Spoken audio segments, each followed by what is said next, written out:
Thank you very much, Mr. Chairman. We're here today on our third hearing on misinformation and disinformation. And I still don't think the American people are struggling to understand that not everything you read on the internet is true, and that politicians sometimes are known to lie.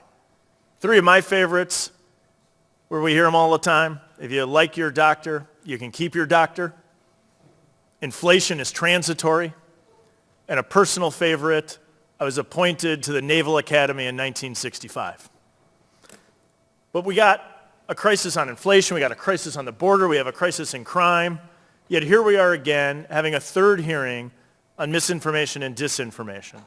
You'd almost think that elections aren't breaking in favor of Democrats nationally. Statements like I read, they're wrong. But they don't demand government intervention. The government should not be the police of speech. I believe the American people are capable of forming their own opinions. It's actually why the First Amendment guaranteed that the government would not intervene. Our founding fathers believed that Americans had the right to debate ideas freely and then form their own opinions and exercise their right to vote. But let's talk about the disinformation campaign coming from the Biden administration. As I pointed out before, President Biden and Vice President Harris have continually spread misinformation. They continue to falsely accuse Republican-led states that have passed common sense election integrity laws of suppressing the vote, all in an attempt to push forward their partisan legislations like H.R. 1.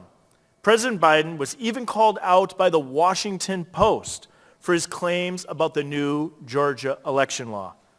But his claims weren't only proven false. When we saw record turnout later in Georgia in the primary of 2022. Last week, as the Select Committee on the Economy, of which I'm a ranking member, we held our first hearing at the U.S.-Mexico border in McAllen, Texas, Democrats and Republicans. However, the Democrats called the hearing not to discuss the border crisis, but instead to talk about infrastructure and green energy.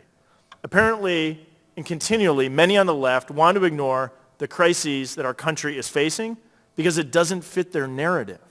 I was in McAllen, Texas, as I was saying, the 34th district, right next to the 34th district, which is 85% Hispanic in population, where a Republican, Mayra Flores, won an election.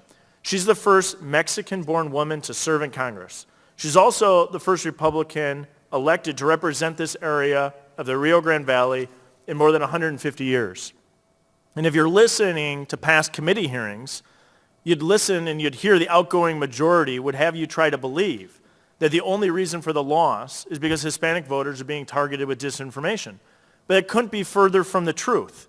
Representative Flores focused on two key issues important to her community: the issue of record high inflation and the out-of-control border crisis. Is it disinformation to point out that the country is facing the worst inflation environment in 40 years? Or that last month, 240,000 individuals were apprehended illegally crossing the United States-Mexico border? Who knew that voters in Texas didn't like paying $5 a gallon for gas or having to deal with record illegal immigration? It's almost like it doesn't matter if you're from Janesville, Wisconsin, or McAllen, Texas, or vacationing in Rehoboth Beach, Delaware. People want to be able to afford gas, their groceries. People want to have a safe community for themselves and their families. So instead of attacking key voter integrity provisions and undermining trust, we should instead be working to restore faith in our elections. The American people will continue to see through the misinformation of this administration, as we have seen in Texas and in Georgia. The truth will continue to prevail, and our republic will continue to endure as long as we empower the American people and keep the government out of the business of policing speech. Mr. Chairman, I yield back.